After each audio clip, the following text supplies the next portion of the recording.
Okay. We've come here together to all celebrate the life of a truly incredible mate.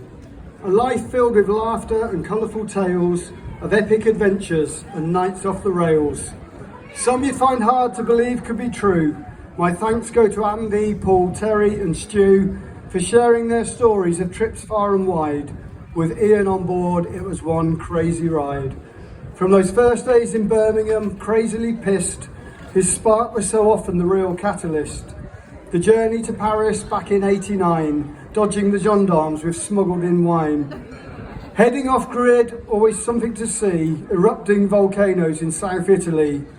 Over in Spain with the Brom Uni crew, cut off by the tide, what the hell could he do? With passport and money, an idea lurked, one-handed backstroke, it so nearly worked. New York for Christmas and out on the lash, 2 in the morning and ready to crash, but no sign of Iain, it's worryingly late. He finally rolled in at 7:45. No need to panic, I've simply been down, playing poker with gangsters in Chinatown. So many stories of so many trips, a Highland adventure, a German eclipse, and never a care what the weather may be, he routinely went for a dip in the sea. The shouts and the warnings were sadly in vain as waves in the Med ripped his shorts off again. Riding through Holland in search of the dikes, racing the lightning and dodging the strikes. And like those Dutch polders so often friends speak, his love of wild landscapes so barren and bleak. A windswept expanse or a desolate plain, a nuclear power plant shrouded in rain. A drive to the fens for a featureless bog, taking Jen on a date to see pylons in fog.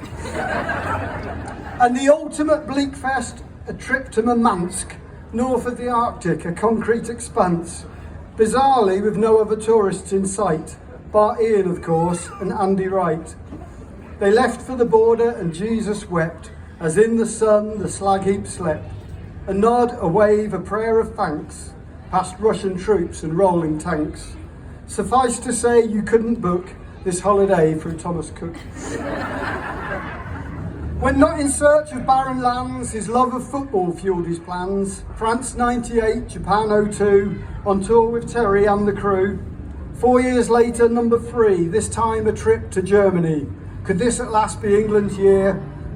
At least they served up decent beer. Then finally in 2010, a chance to lift the cup again. Forget the sideshow overseas, the vuvuzelas on the breeze. The real action could be found at Moseley School, the hallowed ground. Where Iain and his crew set up the inaugural Anglo-German Cup. The scene was set, but could they win against these athletes from Berlin? As one they set about to play for a plaster cast of the Jules Rimet. It seemed impossible to score, like Drago's might in Rocky IV. But despite this seeming golfing class, and Iain breathing out his ass, they dug in deep and took their chance. An England win, a victory dance. They raised the trophy to the sky, then drank the pubs of Moseley dry. But even when ungodly pissed, he still remembered each assist. He still could tell you every goal, for football was his heart and soul. A passion fashioned by his dad, a happy hammer, footy mad. Always the claret and the blue, he'd soon converted Terry too.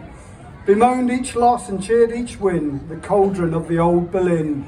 The heart of Brookings, skills of Cole, Di Canio's volley, what a goal. The train ride home, the Irons chance, then home to make the people dance.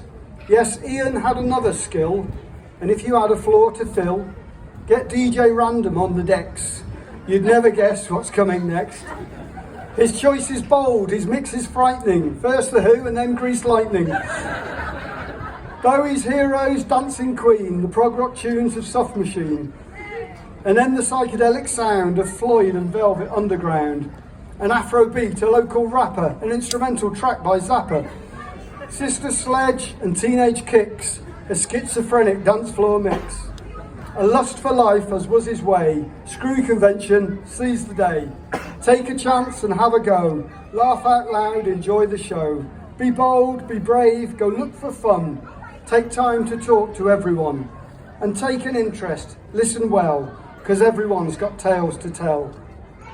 And standing here, like all the rest, I'm sad, but feeling truly blessed for all the time I got to spend with Iain Galloway, our friend.